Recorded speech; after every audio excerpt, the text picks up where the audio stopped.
Welcome to the Social Podcast, where no discussion or debate is off limits. Have a seat. You know what time of year it is?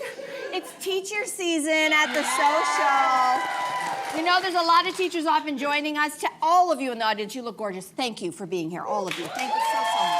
Thank you. You know who looks gorgeous?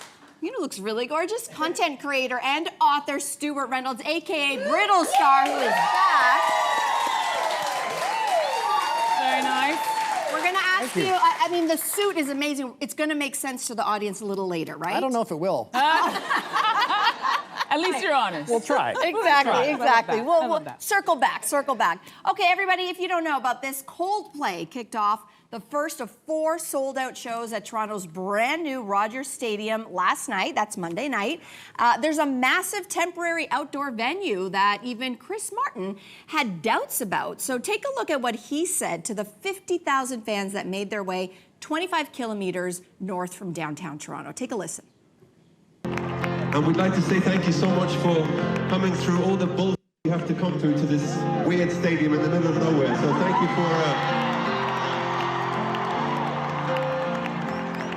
coming through the traffic and the travel and the trains and the waiting and the lines and all the nonsense. And I hope you're okay. And we're really so grateful to see you. Oh. Well, the general consensus is that it was a lot smoother than the experience that the venue had for their first ever show last week. That's where people were stuck for hours and hours just trying to get out of the venue. They struggled to find cold water. They voiced their concerns about it. Things like the stands even swaying. So it looks like a lot of that is sorted. Right. So when it comes to concert venues, Stuart, how important is a great venue to your concert experience? So important. I love going to concerts. I like traveling for concerts as well. We went to Blenheim Palace in England to go see a couple of concerts in the courtyard.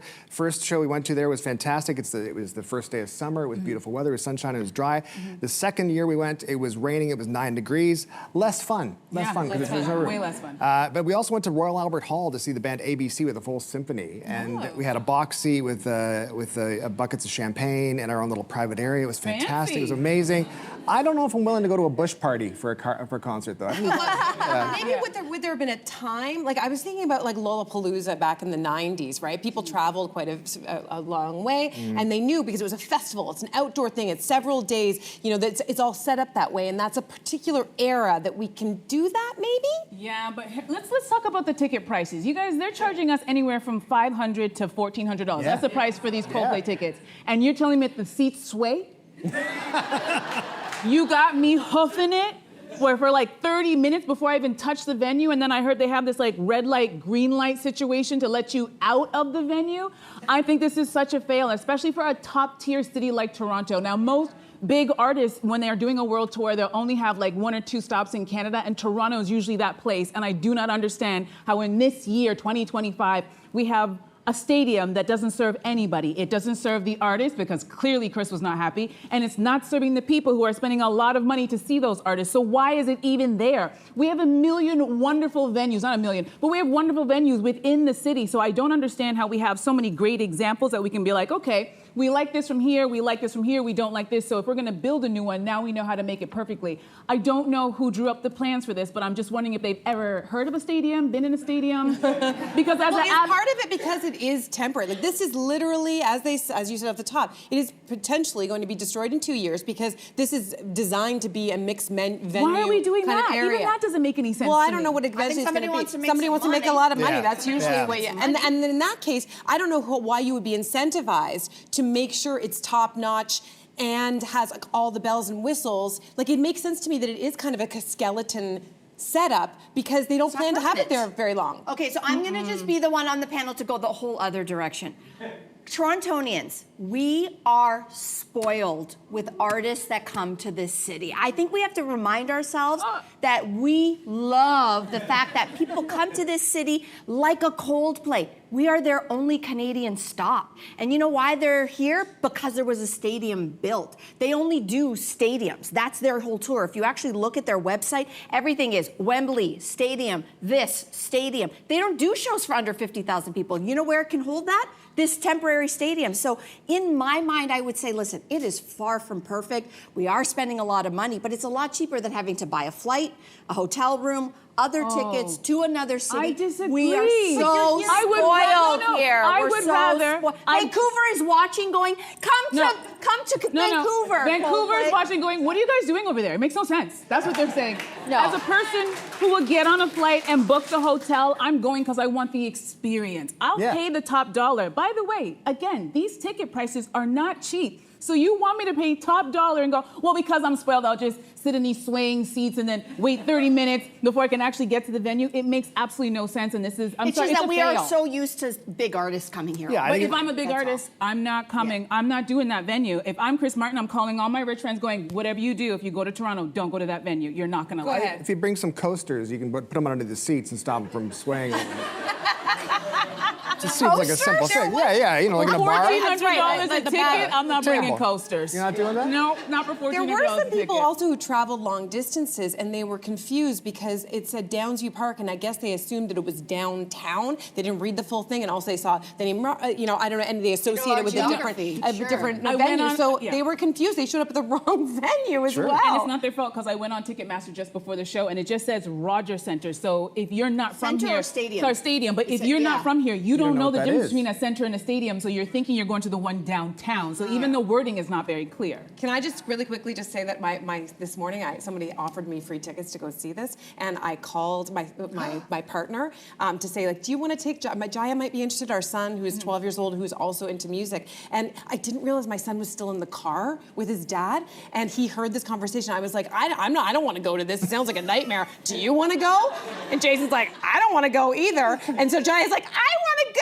And I'm like, I'm sorry. I'm like, this is when we have a teachable moment of like, you're going to experience disappointment in your life. Sorry, son. Yeah. Disappointment. Give me the free tickets. I'll go. All right. I'll go.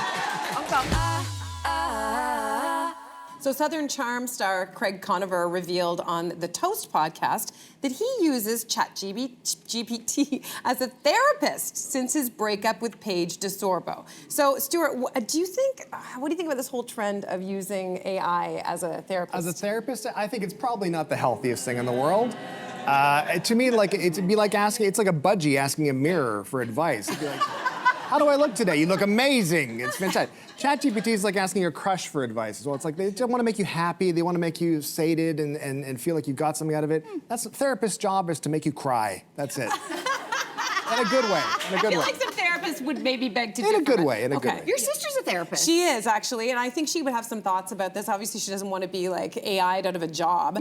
But I actually think that there are some benefits to people using and not necessarily ChatGPT. There is one that I went on. It's specifically designed for relationship questions, and I thought, this is going to be crap. So I went on with a kind of fake scenario, and the advice that came back was actually really good, and it was really well researched, and I was throwing curveballs, and like I was waiting for something for them to screw up. And right now, at least, what I see as a positive is that it is more accessible for those who can't afford it, those who maybe might need sort of some immediate attention. This could be at least a gateway into it. I don't think it should ever. Not anything serious. Well, I'm being serious. What do we like? I think not a breakup. Like breakup advice is different than like I'm having a mental health crisis. Oh, of course. If you're in crisis, you're in crisis, and we need more accessible services for that as well. But I think in the in between, there is really, really great opportunities here, and I don't think we should throw the baby out with the bathwater. No, I'm totally with you. Listen, chatbot, robot, I don't care. Just go to therapy. It's so important.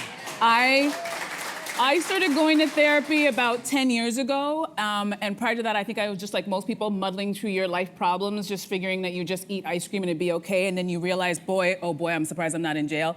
I'm glad I got that help, but one thing that happens after you go to therapy is that you become acutely aware of people who have not gone to therapy. And you're like, oh, you have not fixed your issues, and no more. That place that I noticed it the most is the dating scene. There are a lot of people who have gone through some really bad breakups who really need to talk to somebody, and they underestimate how much they need that therapy. And so I love this, especially for men who have a harder time, I think, talking about their feelings. And I'm hoping that when Craig goes to this chatbot and gets whatever he needs, and then he comes back to Toronto, that all of his feelings about Paige, his ex-fiance from Summer House, I don't know if you guys know the whole story, but he's a very tall, good-looking man, and I'm hoping that when he returns, he'll be all clear and ready for dating so that we can... We can talk. Did you just shoot your shot? Damn right I did. Damn right I did. Get your chatbot to tell you that, Craig. We're waiting for you, Craig. We're waiting. Wow. I'll just say quickly that I do feel like, again, he maybe should be seeing a regular therapist. Like, he probably has access. We'll take what we can get. We'll take what we can get. We'll take what. Do you like the this? chatbot. Yeah, no, I don't like this idea at all. I think, I think it's better than nothing, and there are a lot of accessibility issues, absolutely, but I think it has to come with a big red flag at the top, which is we're not giving real care, we are mimicking care. This is not the replacement for a human. I will never underestimate all the training that your sister and psychiatrists, psychologists that have to do. That is hardcore education.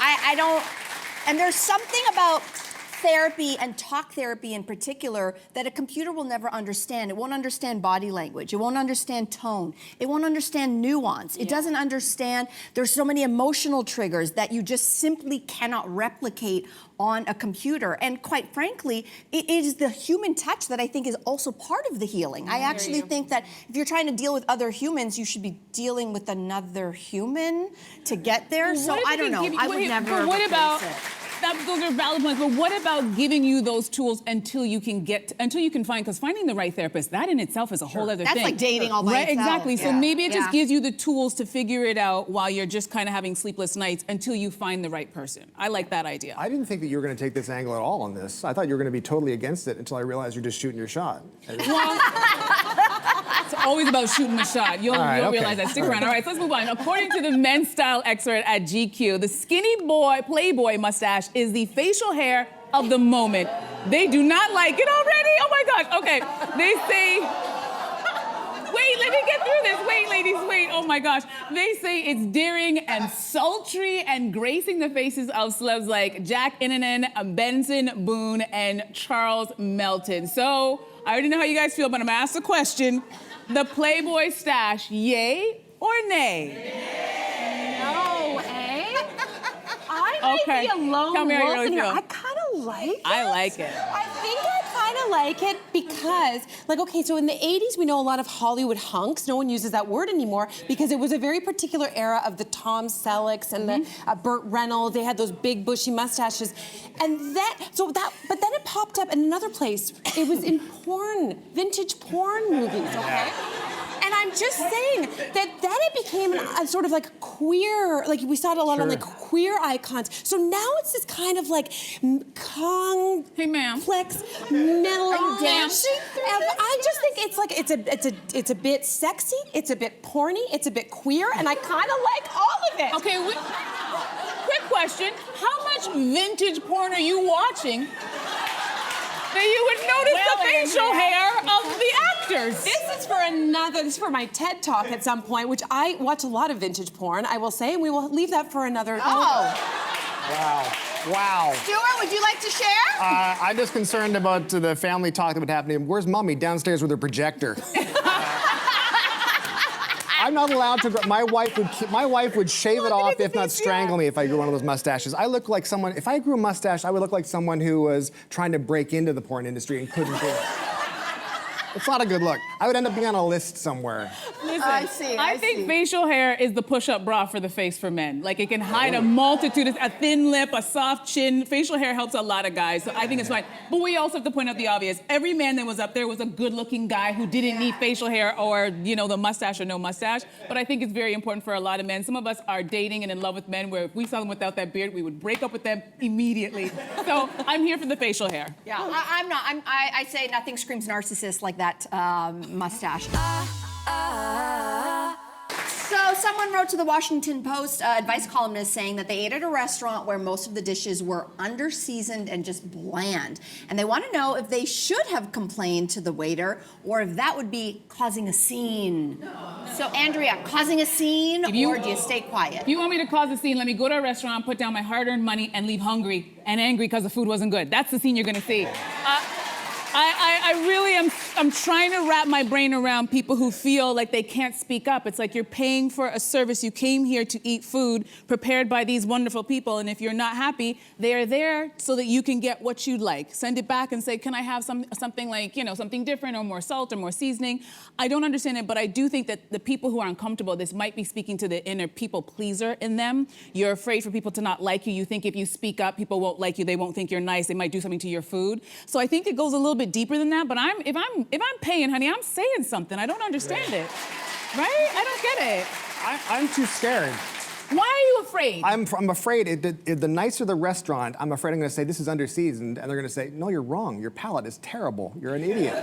But Get out of here. You can't eat in this restaurant. Right, that's what I was going to say is, Yeah. if I go to a really fancy restaurant, it might have a Michelin star. I actually go in there thinking this is for my education. They must know what they're doing because they have a Michelin star or they're highly rated or the reviews are great. So I go in there thinking I must not know what I'm talking about. But if it's a mid-level restaurant, like a chain, and I'm like, I know what I should be expecting and it's not good, you are going to hear from me. Well, what about communicating like this? What about saying, listen, I ordered this and I thought it was going to be something, but I'm really not liking it. Is there something else I can get? Because then you're not criticizing the food. You're just like, this isn't suiting me. No, I would do that. I would say I'm undercultured. Right. It is a fine line. I think the way you say it is important. Restaurants are really struggling though, right? So you have to choose the time and the way. If you've eaten half the plate, I mean, that's not the time to complain about it, right? Correct. I mean, you can do it afterwards too. Like recently we went to a pub and Jason ordered something. He took a risk. Like if you're going to a pub, don't pick something that's out of the box. You pick the regular, the basics, right? Okay. So he picked something out of the box. They have sushi here? Yeah, exactly.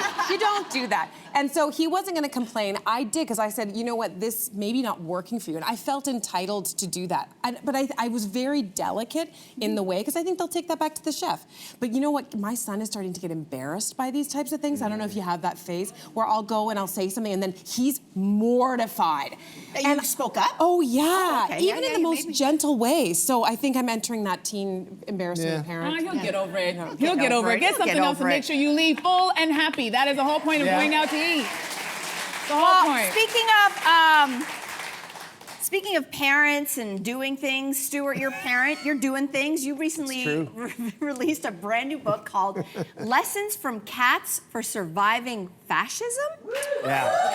Okay. Now it makes We got to dive in here. Okay. What is it that you think that cats can teach us all about surviving fascism? Well, first of all, cats are fuzzy little resistance machines, right? Looking at the worldscape at the moment where there's a whole bunch of creeping authoritarianism coming in, there's lots of nasty things happening, terrible things happening. Cats are jerks in the best possible way. His words, not mine. But people love cats, right? Yeah. So people love cats, and generally they hate fascists. That was the idea. You love cats, you hate fascists. But they teach you great things like naps are resistance. That's my favorite thing that cats teach you, is that naps are resistance. Because fascism, authoritarianism will try to overwhelm you, will try to tire you out. People who are bullies will try to tire you out, try to slow you down. If you turn them and look at them in the face and say, nah, I'm gonna have a nap. I'll see you in an hour or something, and I'll deal with you then. That's the key, and I love that from cats. I love that so much. So cats, we started the show saying, well, clearly the suit is going to make sense in a minute. Now you understand why, but we need to know more about the suit. Where did this come from? Can you buy it when we buy the book? Here's the thing. What's the deal? What you have to be very careful of is when you're searching for men's cat suit on Google. I know where you're going with this. I know where you're going. There's a whole subculture out there. It's next to the vintage porn. That's right. How are you spelling whole subculture? There's two suits I bought. I chose this one today. The other one is really tough to get on, especially if I'm sweaty. So. Gotcha. Yeah. I would like to see that next time. Yes, it's true. It's on one of your old films. Well, listen, studio audience, you are in luck because today you're going home with your copy of the book. Quick, fun read. We need a little humor these days, don't we? I agree. We absolutely do. Stuart, always a pleasure to have you here. Thanks for having me. Subscribe to the Social Podcast so you don't miss a fiery debate. Until next time, socialites.